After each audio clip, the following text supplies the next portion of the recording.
Good morning.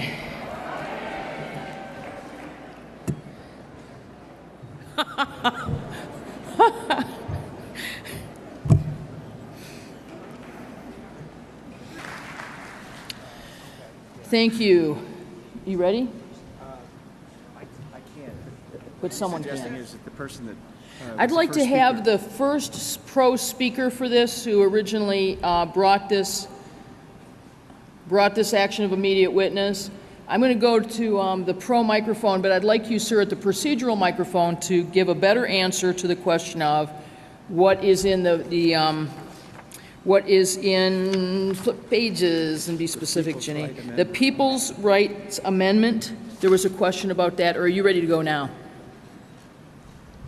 The language of this, I'm Nathan Woodliff Stanley, Jefferson Unitarian Church. The language of this was drafted primarily by Kendra, who is at the pro mic over there. There is more than one text of proposed constitutional amendments, and in fact you'll see in there are references to some other organizations that have proposed these amendments. At this point, my concern is that we be supporting amendments that would overturn the notion of corporate personhood, because this is the legal basis upon which this decision was made. My understanding is that that's what that one does. I can't recite for you what the text is, although I believe if you go to the website that it refers to, you could find that text. Okay. And maybe Kendra can answer that question more specifically. I recognize the delegate at the pro microphone. Do you want me to speak at the procedural mic or here? Okay. Actually, you're proper in asking that. Please come to the procedural microphone, answer the question asked as briefly as you can, and then we'll get you back for a pro statement. Okay, my name is Kendra Munns from the Congregation of Venice, Florida, and the UU Legislative Ministry of Florida. The concept is that corporations are said to have the same constitutional rights as people, and they don't. Nowhere in the Constitution is the word corporation mentioned, for number one. And basically, there are groups working against this issue, that they should not have free speech rights. Political speech with money should not be the same thing as your ability, Madam Moderator, to speak or vote. And this is a quite serious question. There are also questions about corporate personhood. Multiple groups are addressing these, and I'm referring in this AIW to the various groups that do it, which include MoveToAmend.org, PeopleForTheAmericanWay.org, PublicCitizen.org, and Free Speech for People has a particular People's Rights Amendment that is addressing particularly the free speech area. So the question that's being asked is can we access that information? So I'm going to send you back to the pro mic, and on the way, thank you to the tech deck. Can we switch to the screen that I see in front of me right now? Mark can tell you how. Because this then would be, for example, MoveToAmend.org. They're figuring this out.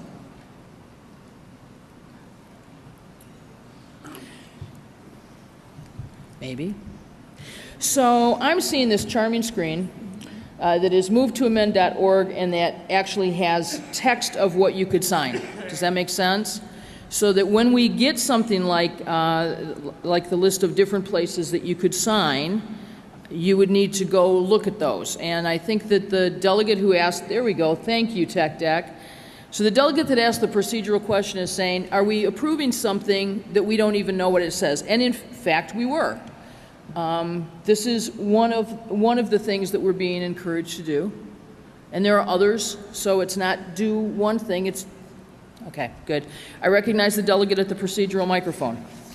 Madam Moderator, I'm Lou Finney from All Souls UU Church in Colorado Springs, and I'm volunteering to take my smartphone and stand next to either the pro or con speaker so that they have a obvious timer available to them if someone's willing to do the same at I think you have a partner in crime right behind you. I recognize the Reverend David Pyle, I think, yeah?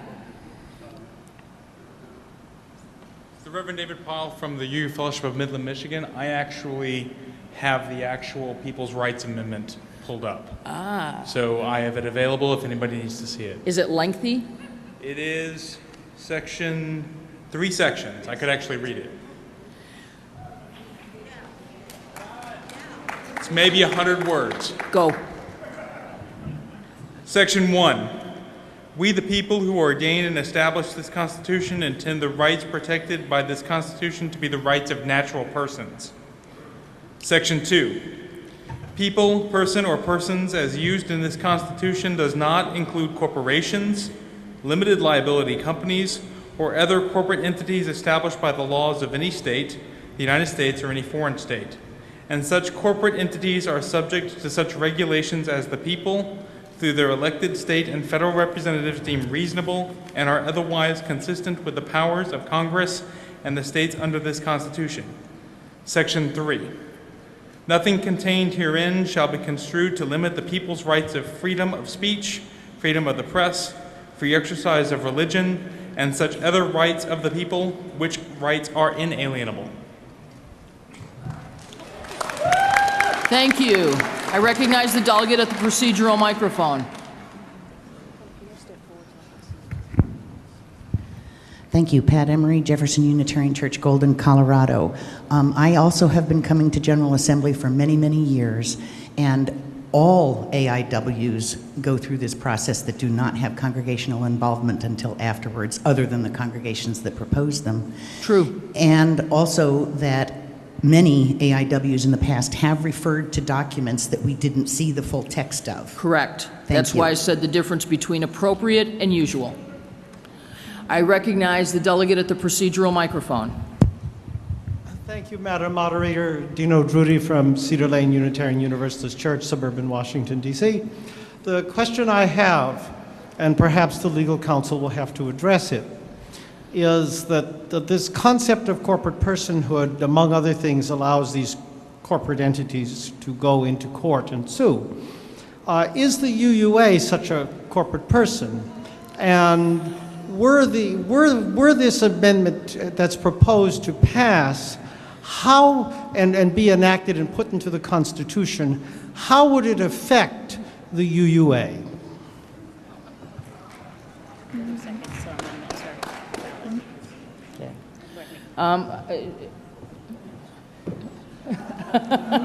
We're good. So we have 30 seconds until amendments are valid, but let's turn to our legal counsel, Tom Bean. Having given this a good 5 to 10 seconds of thought, I have no idea. I will say that the UUA is an association incorporated under the laws of Massachusetts and New York. Beyond that, I'm not certain what the repercussions would be. But suffice it to say that the actions of this body today, as wonderful as they may be, are not going to change the Constitution. Thank you. So,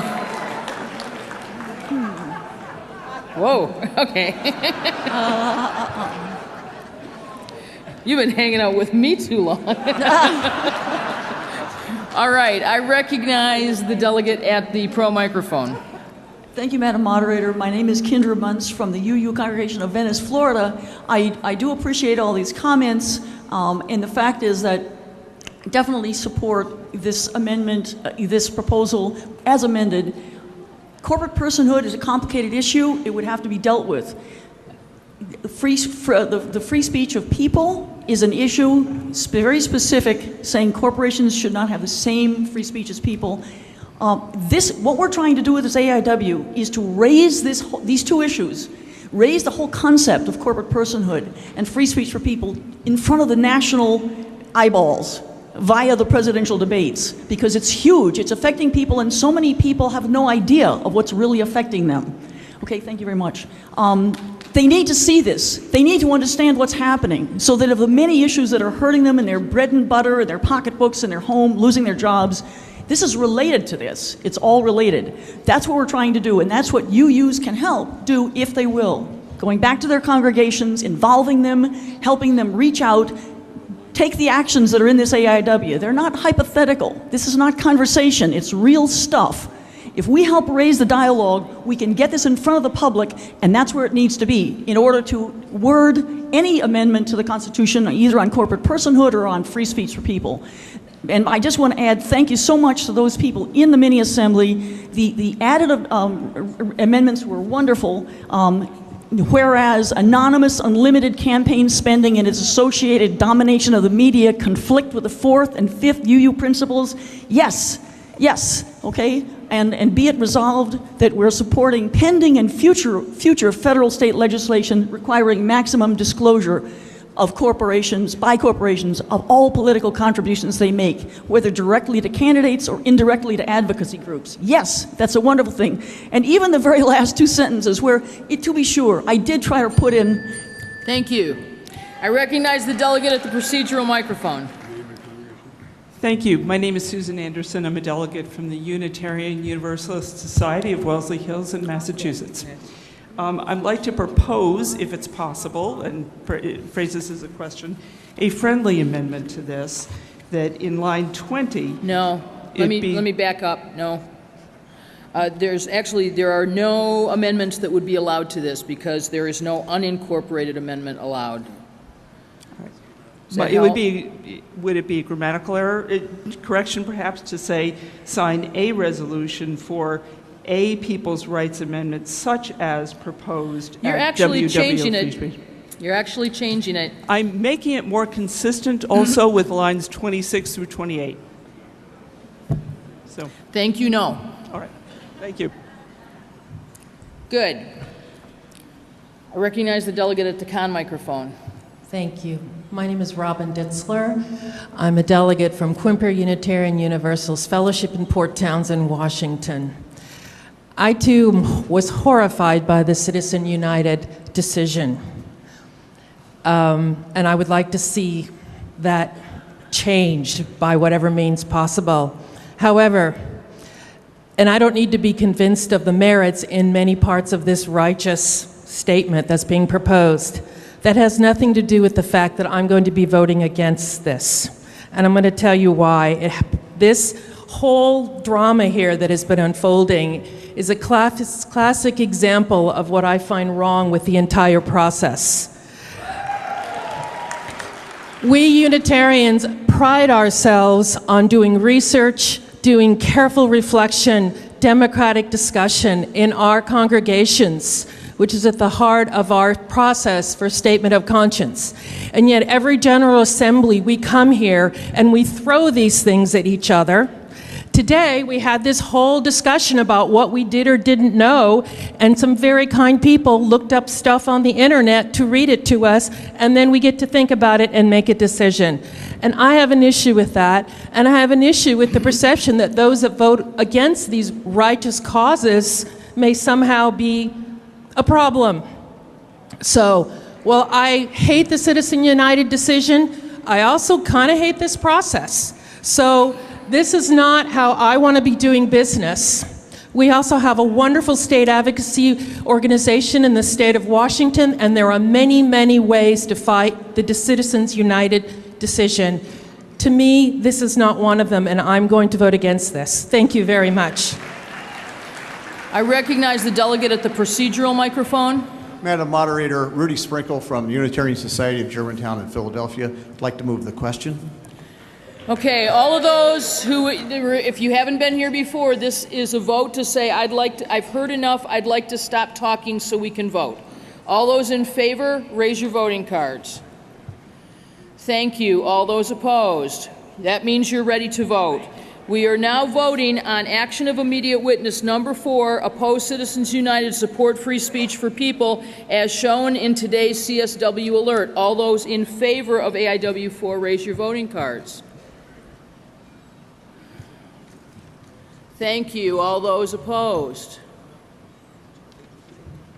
We're going to have to ask you to do that again, I bet. Hang on. This requires a 2/3 vote. All those in favor, raise your voting cards. Yep, there sure are. Okay. Good, guys. All those, lower them. All those opposed? This passes. Thank you. I recognize the delegate at the procedural microphone. Finley C. Campbell from the First Unitarian Church of Chicago. Madam Moderator, I think there's a way of people are trying to mix in their opposition to AIW with the specific issues that are at hand, and that is not fair. These are, it seems to me that you should speak to the question and not talk about how much they dislike or hate AIW. These are irrelevant commentary and should be brought to their attention. I understand that that's your opinion, sir, but the reason that I haven't is I actually think that it is an allowable position to say, I don't like this AIW, but I don't want you to get up and say, I don't like this one either, and this one and this one. I think that's a case you can only make once. I'd appreciate it if we were making that case this afternoon when it's actually on the agenda, though. Okay? All right. So, not wrong, but could be better, specifically could be better because it's already an agenda item. I recognize the delegate at the procedural microphone. Thank you, Madam Moderator. This is David Anderson, University Unitarian Church. Point of parliamentary procedure, Rule 6, Part C says a motion to call the previous question on the main motion shall not be in order if there are potential speakers at both the pro and con microphones. And we just called the question. Yeah, we actually had this conversation the other day, too. We have a rule that's not in keeping with the other rules that we passed, and it's a rule that we modified this year, and I don't think it was modified correctly. However, what I want to say is, how many of you wanted to call the question? I mean, calling the question is sort of integral to the ability of the majority of delegates, of supermajority, to control your own agenda. Okay? So the decision I made the other day was to go in favor. We have two different interpretations. I'm going to go in favor of the one that gives you the most control over your time. Okay? All right. And we'll fix this for next year. Let's now hear from about AIW number 2. We could use a motion. I turn to the chair of the Commission on Social Witness. We're back on 1, aren't we? Yeah. Let's go back to 1. Tell them what we're doing. What are we doing? We know? With 1. 1. Tom, what's happening with 1? Just tell us. If you want to call the woman at the amendment mic who was proposing the amendment, I believe she's decided to withdraw the amendment. I'd like to recognize the delegate at the amendment microphone.